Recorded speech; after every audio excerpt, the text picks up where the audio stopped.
Omar Bula Escobar es escritor, profesor universitario, conferencista, políglota y reconocido como uno de los 100 geopolíticos más influyentes del mundo, porque además estuvo, según entiendo, más de 10 años también como diplomático, trabajando como diplomático en las Naciones Unidas, en la ONU.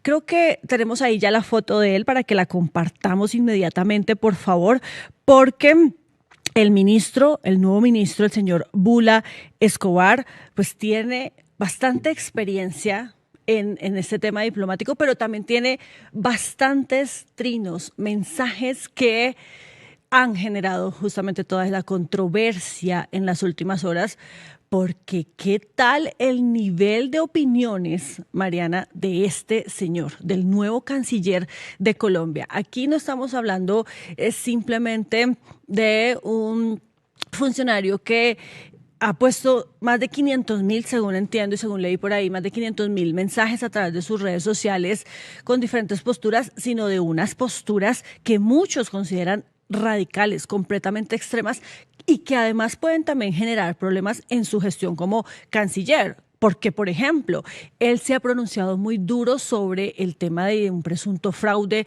en las elecciones de 2020, cuando ganó Joe Biden en Estados Unidos. Él dice que a Donald Trump le robaron esas elecciones. Él promovió ese discurso y pues esto, digamos que no le gusta mucho al Partido Demócrata en ese país. Pero también ha dicho que China, que Irán, que Rusia son una mugre, pero además ha dicho que los medios de comunicación o en los medios de comunicación hay narcotraficantes.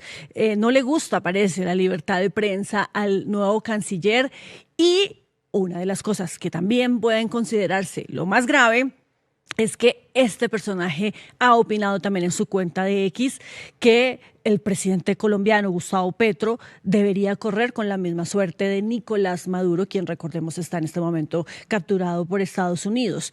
Esto significa que será el señor Omar Bula Escobar quien se encargue de procesar al presidente Gustavo Petro. Bueno, eso es lo que ya muchos se preguntan, pero usted, ¿cómo lo vio, Mariana? Bastante polémico, ¿no? Este tema de este nombramiento, porque uno dice, bueno, sí, puede que haya trabajado en la ONU, puede que sea políglota, porque es que además vivió en no sé cuántos países. Vea, le voy a decir, vivió en Bélgica, en Ecuador, en Brasil, en Panamá, en Sudán, en Italia, en Egipto, en Irak, en Etiopía, en Senegal y en Roma. Habla inglés, francés, portugués, además de español como su lengua materna. Y duró, no son 10, son 20 años trabajando en la Organización de Naciones Unidas. Esto, pues, por supuesto, es lo que como lo justifican los abelardistas y la gente que está apoyando al gobierno electo, diciendo, pues, es que tiene más títulos o está más preparado que un cumis. Pero pues, como también dijo esta mañana alguien en una emisora, los títulos alumbran, pero y a la hora de gobernar, a la hora de mostrar su gestión con esa forma de pensar, ¿eso le conviene al país?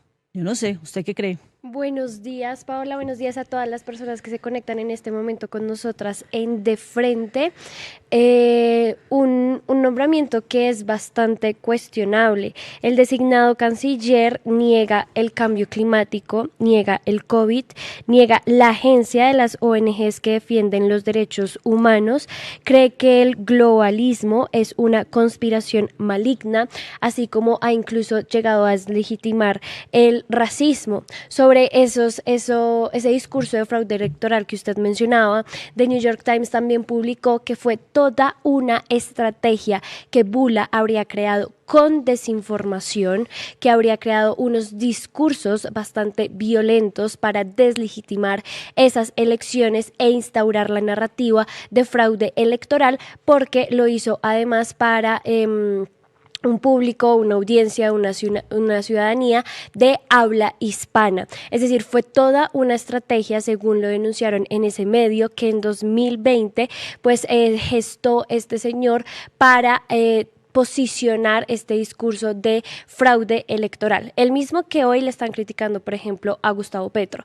Sí. Entonces, es bastante preocupante este asunto de quién llega a la Cancillería, sobre todo para ONGs defensoras de derechos humanos que ya han sido señaladas por parte de este señor, no solo aquí en Colombia, sino a nivel internacional, que ha pedido que se retiren de ciertos países, que dejen de financiar o que ha incentivado una persecución contra estas organizaciones. Nunca los derechos humanos yo creo que habían estado tan amenazados en términos organizativos, y eso me parece que es bastante preocupante.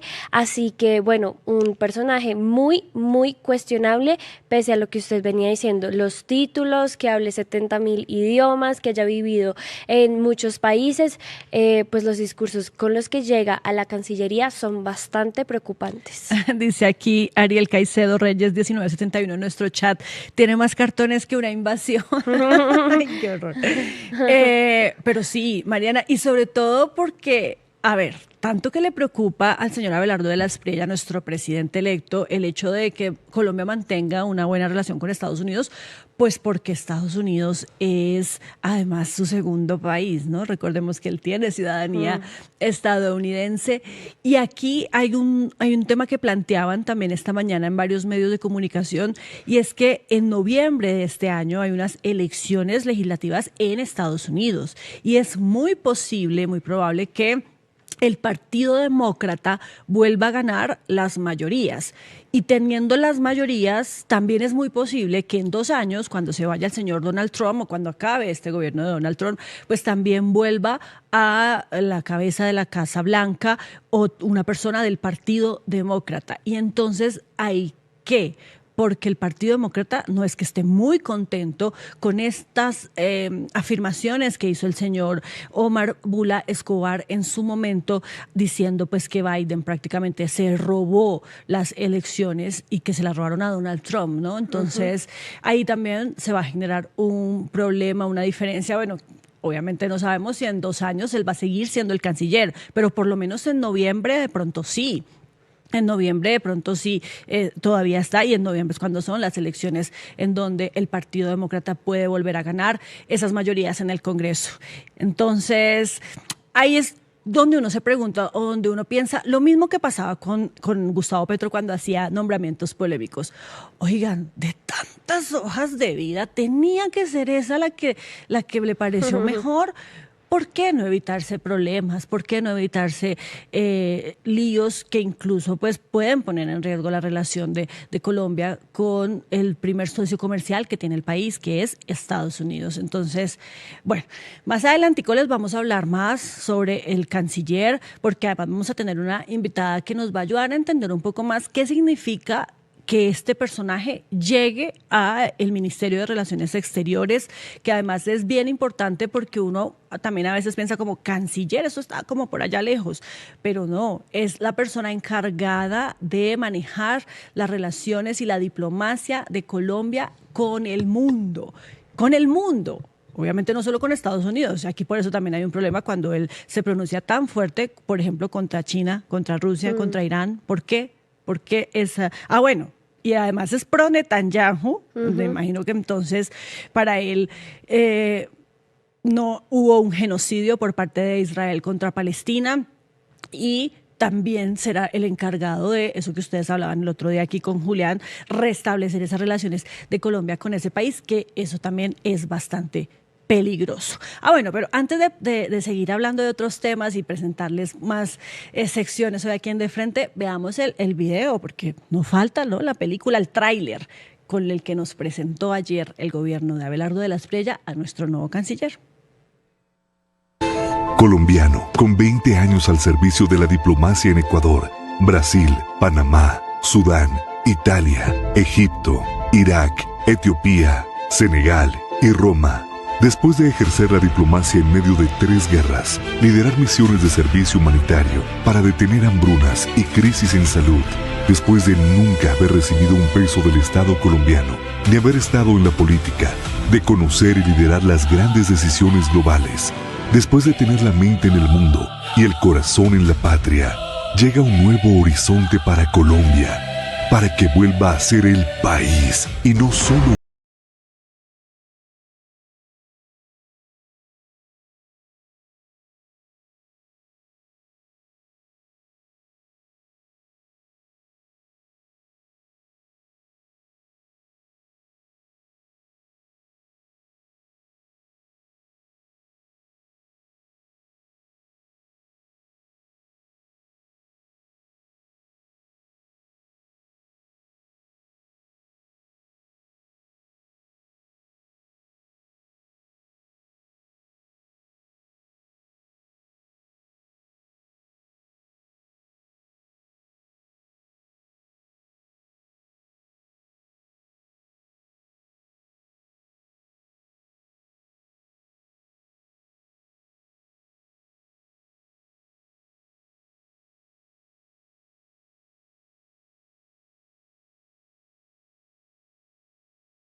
y Firmes por la patria.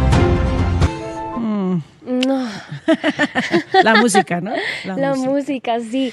A mí me sorprende es que en ese video salga, por ejemplo, que nunca ha recibido dineros del Estado, y eso es cierto, es decir, Bula no ha ocupado ningún cargo público aquí en Colombia, pero sus familiares, bastantes de hecho. Su padre, Germán Bula Hoyos, nombrado por el gobierno de López Miquelsen como embajador de Colombia ante Bélgica. Su tío Gonzalo Bula, nombrado también por López Miquelsen como consejero de Relaciones Exteriores ante Italia y cónsul general en Ámsterdam. Por Turbay como embajador ante la FAO y por Gaviria como embajador ante la CMA y ante Rusia. Su hermana, Olga Elena Bula, fue nombrada por Turbay como agregada comercial ante Bélgica, por Samper como ministra consejera ante Francia, por Pastrana como asesora en el despacho del canciller Fernández de Soto, por Uribe como encargada de funciones consulares en Nueva Delhi y en planta interna como directora de Asia, África y Oceanía, y por Santos como ministra plenipotenciaria ante Australia.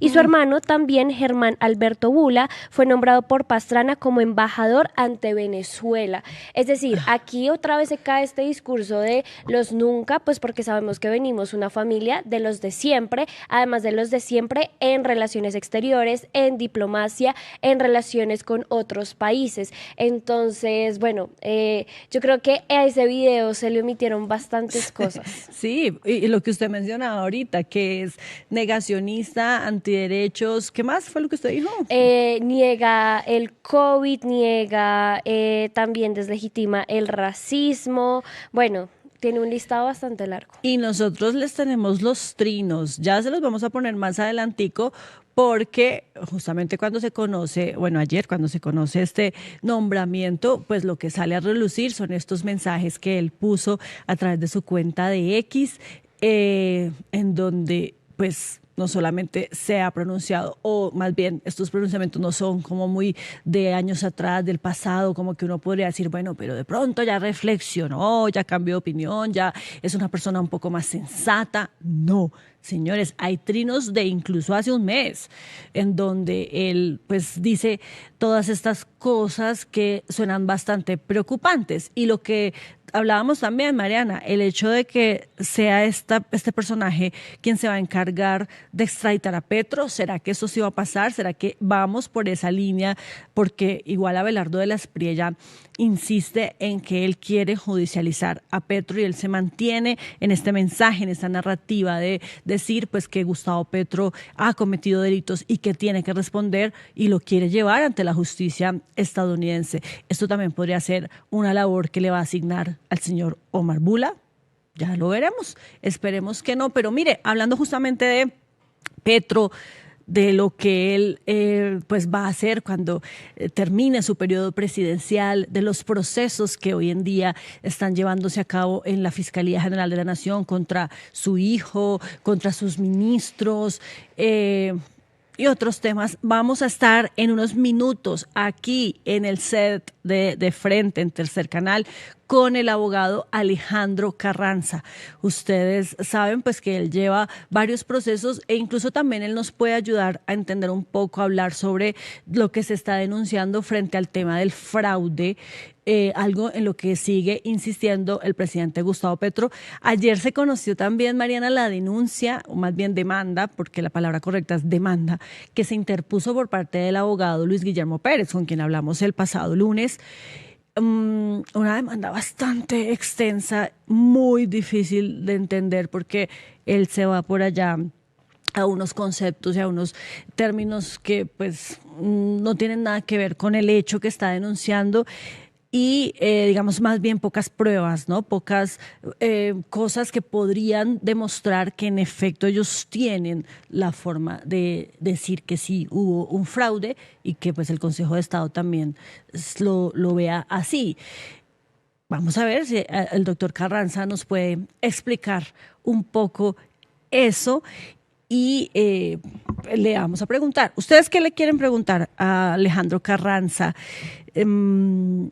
¿Saben quién es Alejandro Carranza? Ya se los vamos a presentar aquí, con él hemos hablado en bastantes oportunidades y vamos a tenerlo aquí entonces para que nos pueda pues contar qué procesos tiene él adelante en este momento, cuáles son los que está sacando adelante. Pero también le quería preguntar, Mariana, si usted escuchó esta mañana una entrevista que dio Iván Cepeda en la radio, en la emisora Caracol. No, ¿qué dijo? Pues, mire, él está insistiendo en que no va a reconocer a Abelardo de la Espriella como presidente.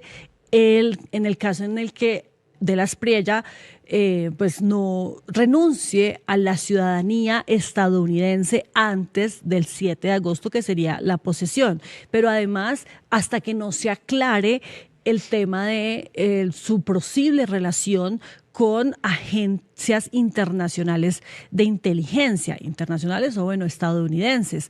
Y es bastante complicado entender, confuso entender pues la línea que tiene en este momento tanto el gobierno como Iván Cepeda como jefe de la oposición, porque entonces ellos no reconocen a Abelardo de la Espriella. ¿Por qué? ¿Por el fraude o por este tema de que es americano también o porque quiere implementar un gobierno paramilitar, como lo aseguró ayer en esas declaraciones que dio y que les mostramos aquí a ustedes en Tercer Canal? Al fin, ¿qué? ¿Cuál es la razón por la cual no quieren reconocer que Abelardo de la Espriella pues, será el próximo presidente a partir del 7 de agosto?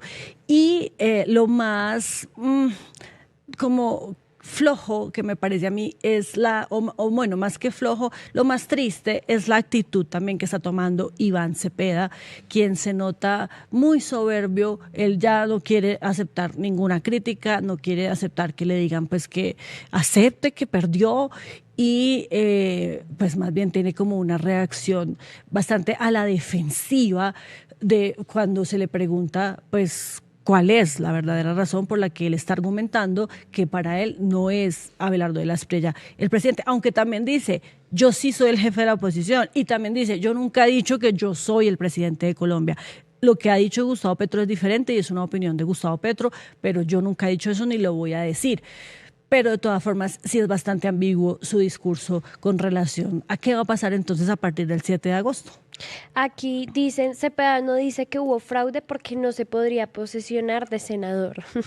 Comentan, yo la verdad creo, bueno, en realidad está reafirmando algo que dijo en una intervención hace unas semanas, una intervención que incluso mostramos por acá en De Frente, en donde él decía eso, que tenía unas condiciones para reconocer a Abelardo de la Espriella como un presidente legítimo, es lo que dicen, ¿no? Y entre esas pues estaba eso que usted comentaba de su doble nacionalidad, de sus vínculos o presuntos vínculos con autoridades de inteligencia en Estados Unidos y demás, ¿no? A mí sí me parece que no tener un discurso consolidado de parte de todo el petrismo, que sea coherente uno con el otro, pues sí nos habla de que tienen argumentos que tal vez son débiles. Es decir, si los argumentos fueran el fraude electoral y las pruebas que dicen que tienen son lo suficientemente contundentes, pues seguramente hoy tendríamos un Iván Cepeda que estaría en línea con ese discurso y podría decir abiertamente nos robaron las elecciones. Pero sí creo que deja muchas dudas y mucha incertidumbre sobre cuál es realmente el motivo y si tienen suficientes argumentos para señalar esas elecciones, más allá de todos los que ya han planteado, que por un lado dicen unos, que en el otro dicen otros. Entonces es como, bueno, si cada uno tiene argumentos diferentes o si cada uno se está diferenciando, es como, no, yo no lo reconozco por esto y yo lo reconozco y no lo reconozco es por esta otra cosa.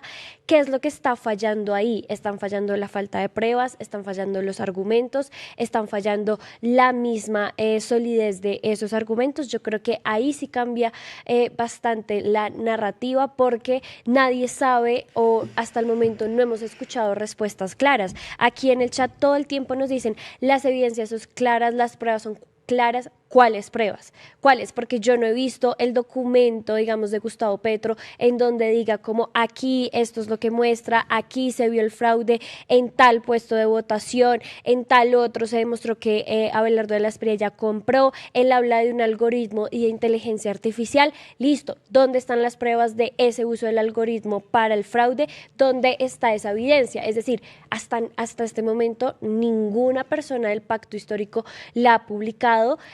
Iván Cepeda no habla de fraude electoral, yo creo que porque no está lo suficientemente sólida esa narrativa, y si lo está, pues han pasado muchos días y todavía no hemos visto qué tan sólida está, y eso sí me parece que deja más dudas e incertidumbre que certezas, al menos del lado del petrismo, porque sabemos, y pues tuvimos aquí congresistas del pacto histórico que salieron a reafirmar esa narrativa del presidente y a mostrarse unidos pues en ese discurso y en esa narrativa, pero también sin tener claridad o sin dar respuestas claras sobre cuáles eran las pruebas. Así es. Y aquí ya nos están dejando sus comentarios a través de nuestro chat de YouTube. Nos están diciendo que somos uribistas, que estamos, que somos de extrema derecha, que Cepeda ya aceptó los escrutinios hace rato.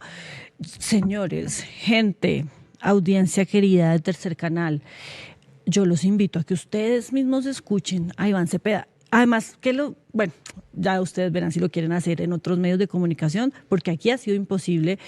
Yo incluso he seguido insistiéndole para que nos dé una entrevista también, pero no lo he logrado. Me va a tocar hacer también, bueno, mejor dicho, el caso es que si ustedes quieren saber lo que él está diciendo, escúchenlo ustedes mismos. El señor Iván Cepeda está insistiendo en que no reconoce a Abelardo de la Espriella como presidente de Colombia. Entonces, no me lo estoy inventando yo, ni estoy diciendo que él no haya reconocido los escrutinios, que no sé qué. No, él lo dijo esta mañana, que no podía reconocer a alguien que para él es un presidente ilegítimamente elegido en nuestro país. Cuando le preguntan que incluso qué pasa si eso, el tema de tener la ciudadanía estadounidense no es legalmente una prohibición, él dice, ok, no es legal, pero sí es éticamente mal visto. Bueno, entonces ahí ya estamos hablando de que es una opinión de él, no algo que la ley establezca. Entonces, bueno, ustedes mismos sean los que saquen sus propias conclusiones cuando escuchen lo que está diciendo el señor Iván Cepeda, que además se contradice, porque él dice, es que yo sí voy a aceptar mi curul en el Senado, tengo el derecho, porque yo también saqué unos votos y la ley me lo permite, el estatuto de la oposición lo permite. Claro, él sacó solo 250,000 votos menos que Abelardo de la Espriella, y ahí tiene toda la razón, pero entonces la pregunta que queda en el aire es ¿qué va a pasar el 7 de agosto? Porque Abelardo de la Espriella no va a renunciar a la ciudadanía, Mariana, eso no va a pasar. Y de aquí al 7 de agosto tampoco se va a aclarar, como él lo pide, el hecho de que este señor tenga unas relaciones con agencias de inteligencia y agencias internacionales, porque además, ¿cuáles son las pruebas también que ellos tienen para decir que hay esta relación entre Abelardo de la Espriella con la CIA y demás? Eso tampoco va a pasar el 7 de agosto. Entonces, ¿qué significa que si eso no pasa, él no lo reconoce? ¿Qué va a pasar? ¿Qué significa el 8 de agosto, a dónde vamos a ver a Iván Cepeda? ¿En el Congreso sentado o en dónde? Y además no significa tampoco que esas pruebas logren que él salga de la presidencia, es decir, o que sea invalidada esa elección.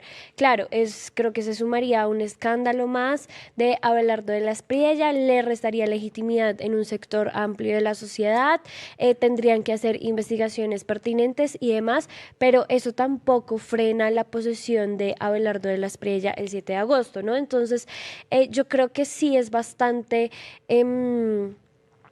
como diciente que, por ejemplo, Iván Cepeda no salga con el discurso de Gustavo Petro del fraude electoral. ¿Por qué son discursos diferentes? ¿Por qué están teniendo argumentos diferentes? ¿Por qué Iván Cepeda no habla de esas supuestas pruebas que ya tienen las autoridades? Si el fraude electoral fue tan evidente y tan contundente, ¿por qué no es la narrativa también de Iván Cepeda? Entonces, yo sí creo que ahí hay que reconocer pues que hay unas distancias en los discursos, que hay unas distancias que nos muestran que es un discurso que no se sostiene por sí solo, porque si ustedes creen que Petro tiene las pruebas, pero que Iván Cepeda no las está reconociendo tampoco, pues es porque sí existen o no existen. Es decir, yo creo que ahí son muchas dudas las que quedan y creo que esta fragmentación en por qué se está señalando a la victoria de Abelardo de la Espriella con argumentos tan diferentes y tan distintos, pues sí nos debería ponernos a pensar qué tan certeros son los argumentos de un lado y de otro. Y si son suficientes, porque claro, uno no puede decir como no, es que en estas elecciones no hubo compra de votos o no hubo clientelismo, no hubo cosas irregulares. Seguramente sí lo hubo, pero también eso es suficiente para quitarle ya la victoria a Abelardo de la Espriella. Yo creo que en este punto cualquiera de los recursos que interpongan no va a ser suficiente. Tendrían que demostrar además que ese fraude electoral implica que hay una diferencia de más de 250.000 votos y que Cepeda tiene, digamos que esa diferencia a su favor, algo muy difícil de comprobar a este punto. Es decir, creo que se gesta la narrativa de que no es una elección legítima y la izquierda sale diciendo o sale este gobierno de salida con un discurso de no, es que no es legítimo y no lo reconocemos. Bueno, eso a la final, en los términos prácticos, no implica nada. Es decir, que Gustavo Petro o Iván Cepeda no reconozcan, no digan que es ilegítimo, en realidad a este punto, pues lastimosamente ya fuera del poder no significa nada y Abelardo de la Espriella, nos guste o no, se va a posesionar como presidente. Así es. Bien dicho, Mariana. Vamos a hablar ahora sí de nuestro nuevo canciller, el señor Omar Bula Escobar, quien ha puesto unos trinos muy polémicos y que para muchos son considerados una red flag.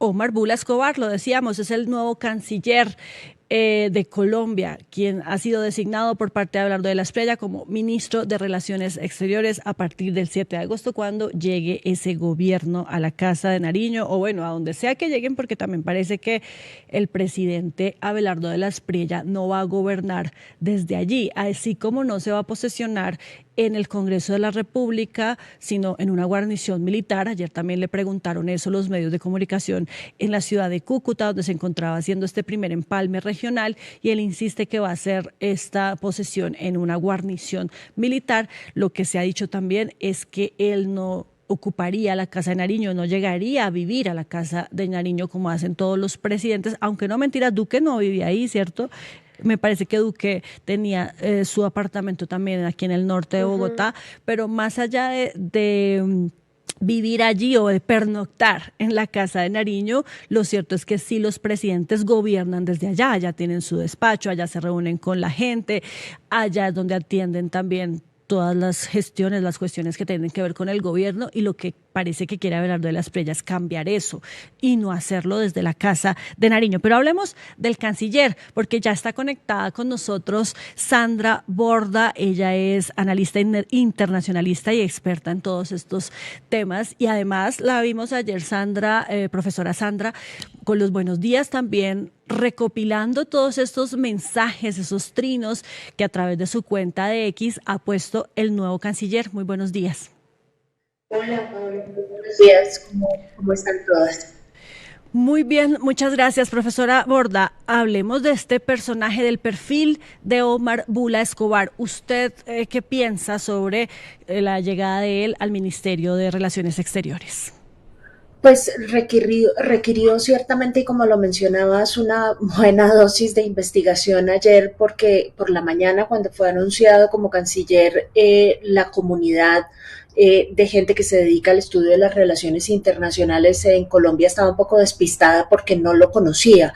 Entonces era un poco raro que los medios anunciaran que habían nombrado a un académico internacionalista como canciller, y que, digamos, la comunidad de gente que se dedica a este campo no lo conociera. Y con un poco más de investigación, digamos, lo que fue notorio es que efectivamente tiene una trayectoria de entre 15 y 20 años en cargos medios en la burocracia de Naciones Unidas. Nunca llegó a cargos directivos allí adentro, y después de eso le perdemos la pista y la volvemos a recobrar ayer, digamos, sabiendo que ha sido profesor de cátedra, no es profesor de tiempo completo de la Universidad Sergio Arboleda, ocasionalmente, y supimos por los reportes también de la prensa estadounidense que fue una persona muy activa en la campaña de desinformación que se llevó a cabo en la Florida, liderada además por los republicanos MAGA, bien cercanos y bien aliados al presidente Donald Trump, y que buscaba en ese momento, cerca del 2020, la reelección del presidente Trump. Entonces es una persona que ha estado metida muy de cerca con la política estadounidense, del lado de, obviamente, los republicanos MAGA. Y si uno mira sus posiciones en Twitter, algunas de las cuales logramos recabar varios ayer, es absolutamente claro que cumple al pie de la letra con los posicionamientos clásicos de esa fuerza política en Estados Unidos. Es una persona que no cree que el COVID fue real, es una persona que niega la existencia del cambio climático, es una persona que ha comprado esta historia que es vista como terriblemente antisemita en Estados Unidos, de que George Soros es la persona que está detrás manejando los hilos del Partido Demócrata y que es como un poder oscuro detrás de muchas cosas, y en general, digamos, cumple con todo este recetario, y con el agravante de que su posición más sistemática y tal vez la más que la que tiene más implicaciones para la política exterior colombiana es una posición en la que él, digamos, define los movimientos migratorios como invasiones que van en contra de la civilización occidental, define a los migrantes como invasores, y eso, digamos, le deja a uno la pregunta acerca de cuál va a ser su posición en materia de su trabajo constitucional de representar a los colombianos en el exterior, que ciertamente son migrantes. Yo quisiera preguntarle por este tema de la estrategia de desinformación que se dice o que señalan que de la que hizo parte pues este nuevo canciller en diferentes medios, en el informativo G24 y en otros medios que hacen parte de la Florida. No sé si usted nos pueda contar un poco más en qué consistió esta campaña de desinformación. Claro, sabemos que es en un tema electoral en Estados Unidos, y yo de paso quisiera preguntarle si esto puede entenderse también como un guiño de Abelardo de las Priella a Donald Trump, debido pues al discurso que sabemos que maneja hoy el nuevo canciller. Sí, parte de lo que nos cuenta Político y el New York Times, que son las dos fuentes que hacen referencia a la participación del nuevo canciller en estas campañas, lo que dicen es que en ese proceso electoral en la Florida, él participó como analista en medios de comunicación, en ese medio particular que tú estás mencionando, que son medios que se han caracterizado por difundir información falsa y teorías de la conspiración. En las declaraciones, algunas de las cuales citaba yo ayer en mi cuenta de Twitter, es absolutamente claro, por ejemplo, que él es muy cercano a esa posición que defendió al inicio de su administración Donald Trump en favor de Rusia y entendiendo la posición de Ucrania como una amenaza a Occidente. Toda esta teoría alrededor de George Soros y Open Society es una teoría de la conspiración clásica de la derecha estadounidense y repito además con unos tonos antisemitas tremendamente preocupantes, una cantidad de teorías de la conspiración relacionadas con Barack Obama, definiendo a Barack Obama y definiendo a todo aquel que se opusiera a la elección de Donald Trump como mugre, como basura, y como basura que tiene que ser despejada y barrida. Entonces, digamos, el que haya hecho parte de esos outlets comunicativos que se han caracterizado en la Florida por difundir información de esta naturaleza, ha sido cuestionado por los medios de comunicación serios en Estados Unidos y su participación ha sido probada y ha sido divulgada en esos medios de comunicación.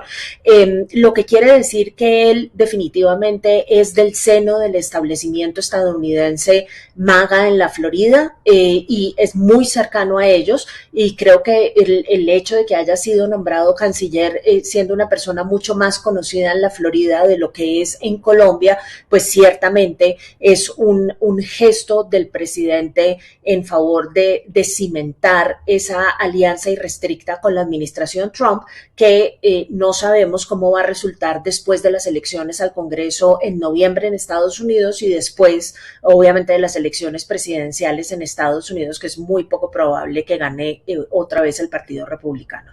Sí, justamente sobre eso yo quisiera que profundizáramos, profesora Sandra Borda, porque pues digamos que en este momento le sirve eso al gobierno electo de Abelardo de la Espriella para mantener esa relación estrecha con el gobierno de Donald Trump, pero ¿qué va a pasar cuando se lleven a cabo estas elecciones de Congreso, el Partido Demócrata vuelva a recuperar las mayorías y si en 2 años también pues vuelven a ellos al poder? Sí, yo en general diría que la ideología es una muy mala asesora en materia de política exterior.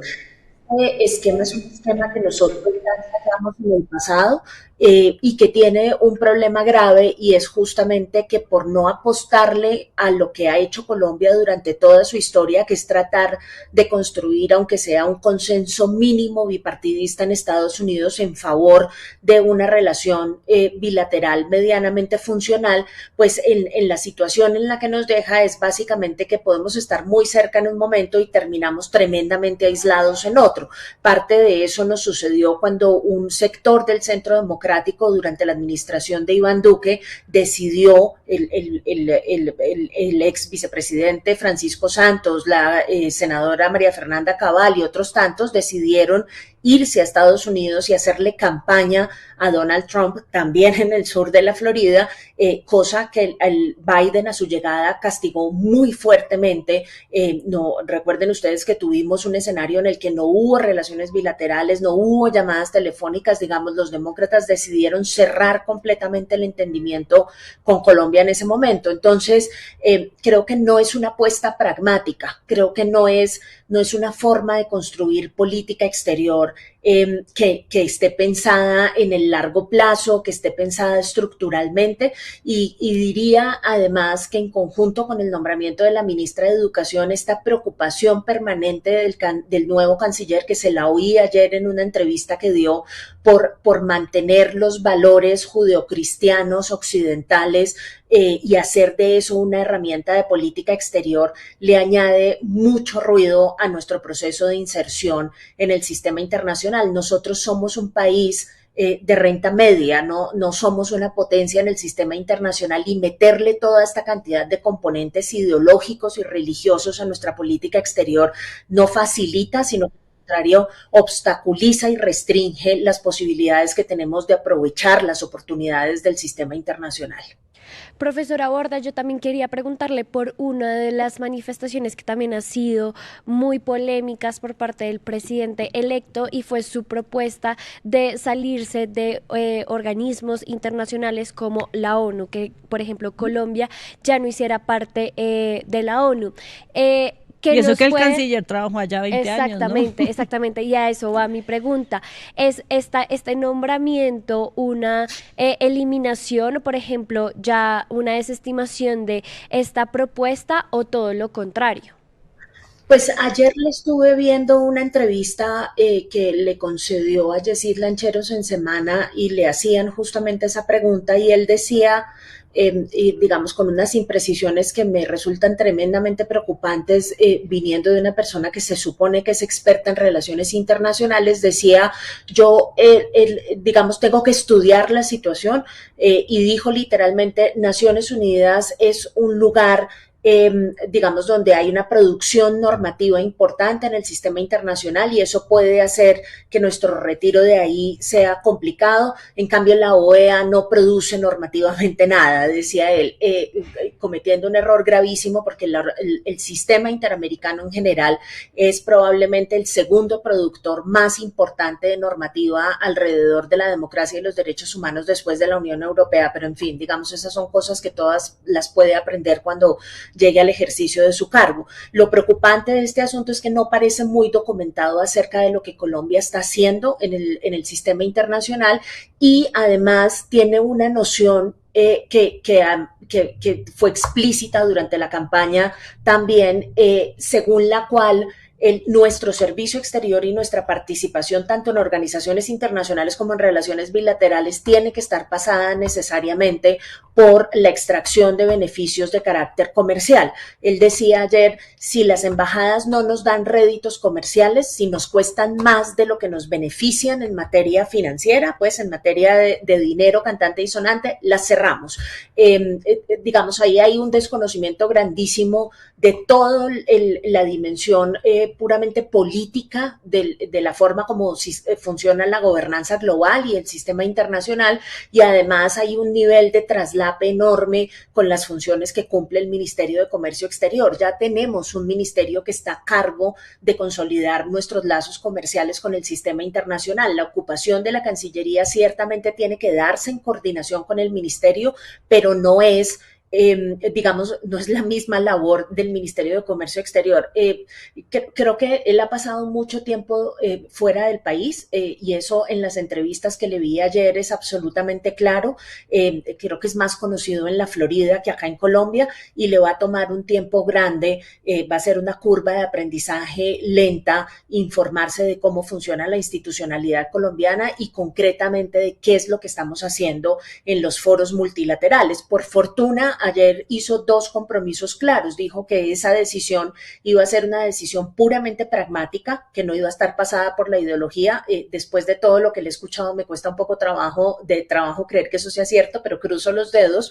Y la otra cosa con la que se comprometió, dijo, y cito literalmente, yo no le voy a hacer favores a nadie contratándolo en una embajada. Él piensa que es él quien define quiénes son los embajadores. Vamos a ver si eso resulta ser así, y vamos a ver si resulta ser cierto su compromiso de no nombrar cuotas políticas en las embajadas, sino nombrar gente que conozca, digamos, el tejemaneje de las relaciones bilaterales, que hable los idiomas que son necesarios y que en general estén preparados para lidiar con esa dimensión de nuestra política exterior. Sí, otro de los temas que también salió a relucir justamente por esos trinos, profesora Sandra Borda, que usted recogió, y también pues uno revisando la cuenta, cualquiera se puede meter a revisar la cuenta porque además no ha borrado nada ni la ha cerrado, pues ve todo lo que este señor opina. Y por ejemplo también habla de Gustavo Petro, ¿no? Él dice que en uno de sus trinos, no sé si lo podemos poner ahí, dice: Trump viene por los narcos. Si usted no es narcotraficante o está vinculado a ellos, no se preocupe. Pero además hay otro en donde sí menciona específicamente a Gustavo Petro. Dice: la recompensa por Petro debe ser igual a la de Maduro para evitar los celos. Esto significa, y nos lo preguntamos aquí también en De Frente, profesora Sandra Borda, que podría ser este señor Omar Bula Escobar, el nuevo canciller, quien se encargue de esa judicialización de la que ha hablado Abelardo de la Espriella contra el presidente Gustavo Petro. Pues ciertamente lo que develan esos trinos que ustedes mencionan y otros tantos en los que celebra la intervención de Estados Unidos para extraer a Nicolás Maduro, lo que develan claramente es que se trata de una persona cuya preocupación central en la vida no es la soberanía de los estados y el derecho a la no intervención. Todo lo contrario, lo que uno se encuentra en esa cuenta son múltiples formas de celebración de la forma en la que Estados Unidos está ejerciendo su poder en América Latina, y particularmente es una persona que está completamente de acuerdo con el intervencionismo militar estadounidense en la región. Eso básicamente quiere decir que lo que estaba diciendo ayer después de ser nombrado, de que su eje central de gestión va a ser la protección de la soberanía colombiana, es una cosa que uno tiene que evaluar, un compromiso que uno tiene que evaluar también a la luz de sus posiciones anteriores. A mí me preocupa particularmente que tanto él como varios miembros, incluso el mismo nuevo presidente entrante, han sido muy amigos de esa idea de amenazar a la gente con la justicia estadounidense, y además de amenazar a la gente con quitarle las visas y con quitarles a los que viven en Estados Unidos su residencia, y amenazarlos, digamos, con todo este aparato antimigratorio estadounidense que está tan en boga en Estados Unidos. Y eso me parece que es una posición que deja entrever. El entre líneas de eso es que ellos confían mucho más en las instituciones de Estados Unidos que en las instituciones colombianas, y eso no es un problema para una persona de a pie, pero sí es un problema para un presidente y para un ministro de Relaciones Exteriores. Entonces, esperemos que la corrección que hizo ayer y el compromiso en el que dejó absolutamente claro que su prioridad va a ser proteger la soberanía colombiana, se traduzca entonces que abandone estas posiciones celebratorias del intervencionismo militar estadounidense en la región. Y lo otro, profesora Sandra, que también lo vimos ayer con esa cantidad de trinos que se publicaron de él, pues tiene que ver con las relaciones de Colombia con Israel, porque él pues sí es una persona pro Netanyahu, lo mencionábamos también esta mañana aquí, y seguramente no reconoce el genocidio que hubo allí. Eso podría también servir para esa intención que tiene Abelardo de la Espriella de restablecer las relaciones entre Colombia e Israel, y eso pues ¿qué implica para Colombia? Sí, sin duda, aunque yo creo que en el momento en el que empiezan a hacer una evaluación un poco más cuidadosa de cómo se ha transformado la posición de Trump frente a Israel y frente a Netanyahu en este proceso de intento de resolver todo el lío que se armó con Irán, seguramente van a dejar de insistir en eso también, porque lo que le ha pasado a Trump es que en varias ocasiones ha empezado a quejarse de que Netanyahu es una rueda suelta, que no está cumpliendo con los acuerdos que se llevaron a cabo con Irán, en los que se comprometían a que Israel no adelantara operaciones en el sur del Líbano. En fin, digamos, ya hay quejas recurrentes al interior del establecimiento republicano estadounidense frente al comportamiento de Netanyahu. Entonces, digamos, el ejercicio de equilibrismo que va a hacer el nuevo gobierno va a consistir en, evidentemente, acercarse a Israel, pero no acercarse hasta el punto que le genere incomodidad a Washington.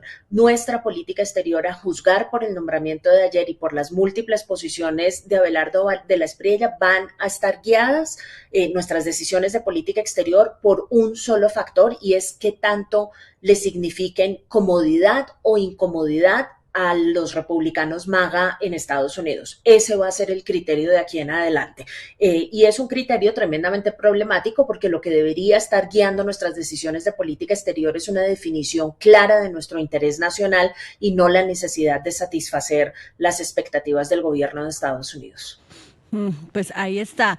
Este es el análisis, además desde pues la perspectiva de Sandra Borda, que es una internacionalista, una experta en estos temas, además académica, y justamente yo quiero despedirla a la profesora Sandra Borda preguntándole por todos esos mensajes que le llegaron a usted ayer por haber hecho esta revisión de la ideología, de los mensajes que tiene el nuevo canciller, que por qué no hizo esta misma revisión con los cancilleres que Petro nombró.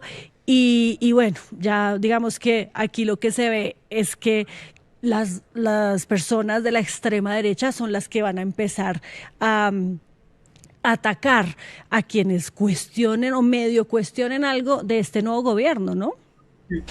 Sí, yo creo que hay dos grupos de críticas, una de las cuales es más política, que es justamente que yo no dije nada durante los 4 años del gobierno Petro, cuando cualquier persona que le eche una mirada a mis intervenciones en medios de comunicación, las columnas que he escrito, los tweets que he escrito, sabe perfectamente que no hubo nadie que fuese más crítico de las decisiones y de los nombramientos de política exterior del actual gobierno, que me valieron además también muchas críticas de ese lado, porque digamos no veían con buenos ojos que una persona que había sido progresista y que sigue siendo progresista sea crítica con las decisiones de política exterior. Entonces ahí está la prueba. Yo simplemente mi trabajo consiste en ser una observadora crítica de la política exterior de este país. He sido crítica con absolutamente todos los gobiernos desde que inicié mi carrera. Ahí está la evidencia de todo,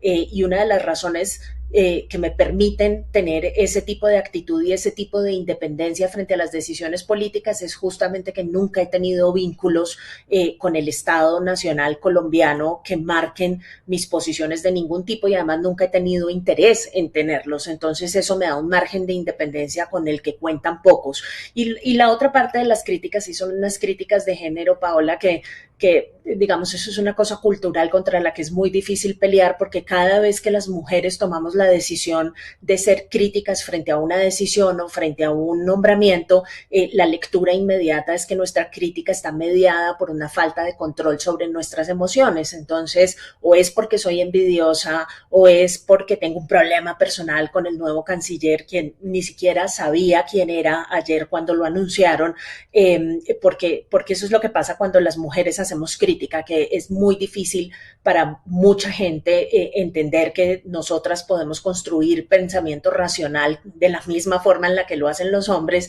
y que no necesariamente se trata de un desboque emocional femenino, lo que la gente se encuentra escrito.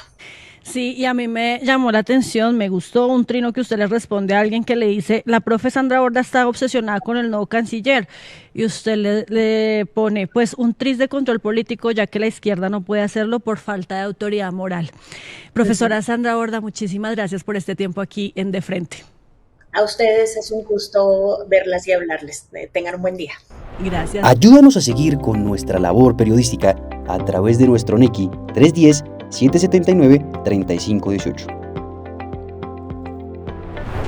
Lo hiciste artísticamente y lo hiciste con las víctimas, que eso es un mensaje a dar. Caminamos juntos, todos con el progresismo por las calles defendiendo el plebiscito por el sí. ¿Cuál es la capacidad de generación de vivienda? ¿Los subsidios para quién son?